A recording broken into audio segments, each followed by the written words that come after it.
I think, but that question does come from a place of not valuing digital assets.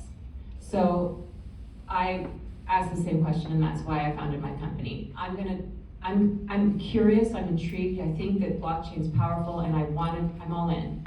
But if I'm a consumer, I wanna buy something and I wanna get something. I wanna hold something, I wanna touch it. This is one of my necklaces.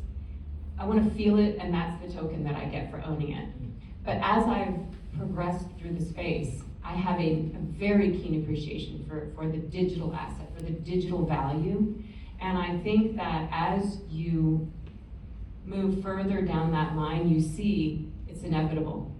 We can't turn back and go the opposite direction. It would be like having electricity one day and then going back to the Stone Ages and saying, let's just light candles.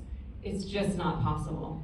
Where we're headed is pretty clear. Like, we live in a digital era, like it or hate it.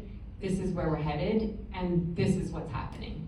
I think from an investment perspective, it's important also to think in terms of the speculative nature of cryptocurrency, and in turn of collecting NFTs doesn't have to be the only way to analyze the business. So what Francine is saying is that you can use an NFT to become a member in a club that could give you exclusive access to unique experiences, unique services, original content, access to new product launches, exclusive collaborations, and that's enough. It doesn't have to be an investment vehicle.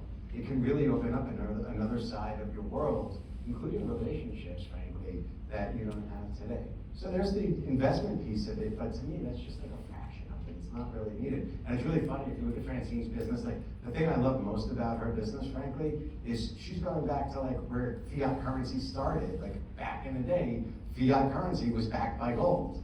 Look what she's doing. So it's really interesting if you look at it from that perspective.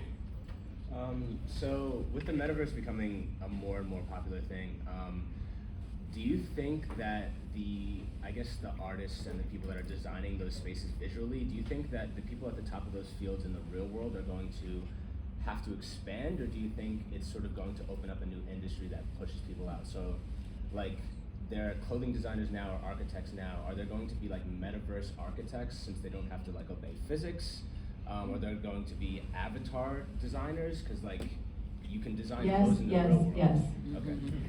Yes, it's an ever-evolving and enormous space. That's why I said everyone wants to get in fashion and learn how to code. I mean, it's truly, and Mark is at the epicenter of this, and so he would know what I'm talking about. But you can't get good talent right now. Like, it is impossible because everything is so new, but it is happening, and it's happening on such a large scale.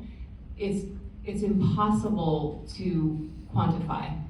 But yes, everything is changing. Everything that you know about, every way that you think about fashion or the world in general is going to change.